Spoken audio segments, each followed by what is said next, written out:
How's it going, Kevin? Good. Thanks. Well, here we are. We just got to see lots of great Road to the UFC action. I guess how happy has the UFC been with this whole Road to the UFC product? I think it's been phenomenal. It's everything that we set out, when we were planning and thinking about how to set this format up. We really got great engagement across the entire territory. Local relevance is always such a big thing. And the countries that we represented, China, Korea, Japan, North Asia, of course, we have, a bunch of great fighters in the UFC already, but we also got to see the Philippines, Thailand, India, Indonesia, and, everything from social media to viewership, and engagement from all of our fans has been tremendous. So I think it's really served its purpose, and we're looking kind of to the future now as well. I was going to say, if you could kind of cue us into the future, is it sort of rinse and repeat, same territories, the same things, or are there other areas, other countries you're hoping to make a bigger inroads in for future seasons? I think given the success we've had with this year and this season and closing out this season now, it's definitely possible to see how this thing could expand. We're certainly going to look at doing something again for next year in Asia, though. And I'm sure it's great to see the product finally get done. But as it being such so many countries and so many things, I'm sure lots of challenges arise in the process of having this. What are some of the biggest challenges you guys had to sort of overcome to put on a product like this? Well, I think one of the difficulties was, we were still, at least, with us in Shanghai, with the pandemic, we were still feeling the impacts of that. And, some of the training schedules to getting fighters from point A to point B, that was not an easy task. And our whole team here at the UFC did a tremendous job in sorting all of that out to actually make these things a reality. So I think that was one of the bigger challenges for this. And I think this year it'll be a lot smoother, knock on wood, but a lot smoother. And again, we can kind of look to push the limits of Asia as well, and look into other parts of Asia to see where the deepest pools of talent are, get the best 32 out there. And I know this fight card originally was supposed to be overseas. Is there another card sort of replacing it in the future? Or are there plans? Are there other things you can maybe key us into certain points of this year that we're hoping to go back to either Korea or Japan or some of the other areas? Yeah, we're still working on that. But, last year we did UFC 275 in Singapore, and that was just a tremendous response for our return back into Asia. I think everybody took note back here in headquarters as well. And, coming into 2023, we can certainly expect to have some fight nights in Asia this year. Would it be wrong to think that maybe a couple fights, 2 fights? Perhaps, yeah. We're certainly looking at more than one location. Awesome.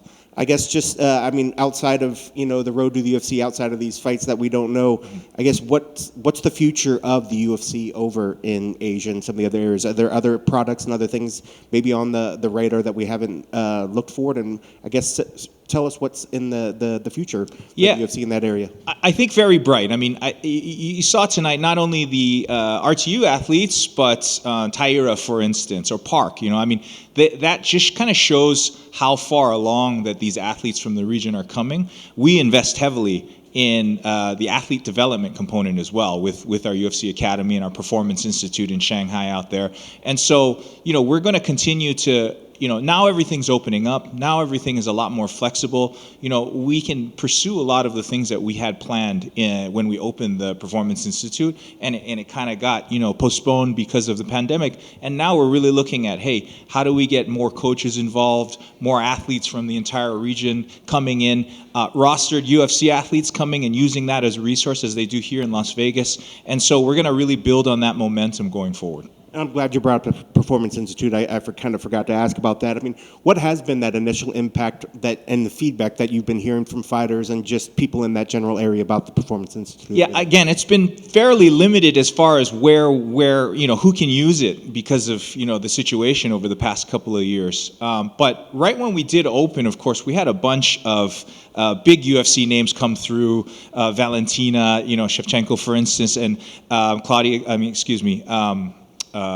Jessica Andrade came through, so they all saw it, and I think everybody was sort of like, "Hey, we should have some upgrades to Las Vegas as well." But no, it's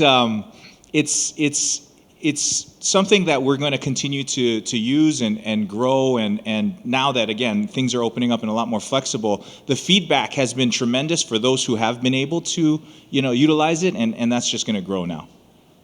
So you're saying the PI over there blows away the PI here? Is that what you're saying? Well, no. I mean, it's all based on the same principles, and we have a world-class team that kind of communicate very closely together.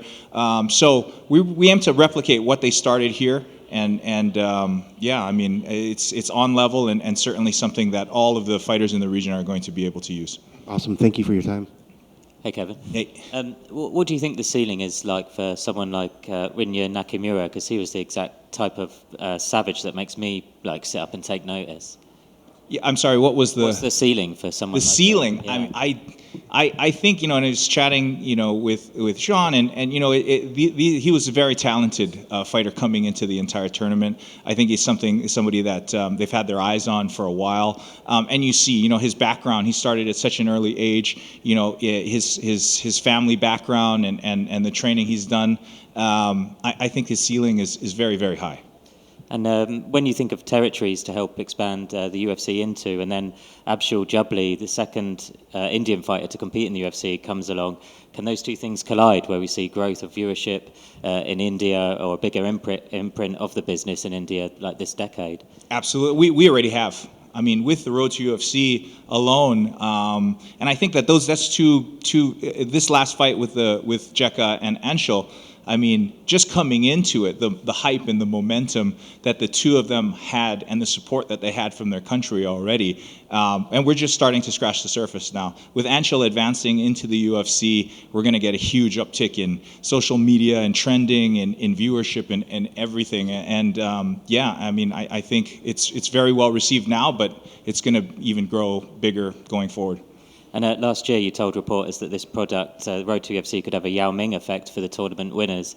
With the 4 Road to UFC winners tonight, are you still on course to kind of oversee and nurture that Yao Ming effect? Yeah, totally. All of the momentum that we build, building the content around the human rights, the human interest stories and everything else around our fighters. That's just something that now we have more and more stories to tell, and we have a feature athlete to be able to rally around. So absolutely. And you mentioned the Shanghai Performance Institute earlier. Is that facility having an impact on the education and growth of MMA in the city and the country as a whole? Yes.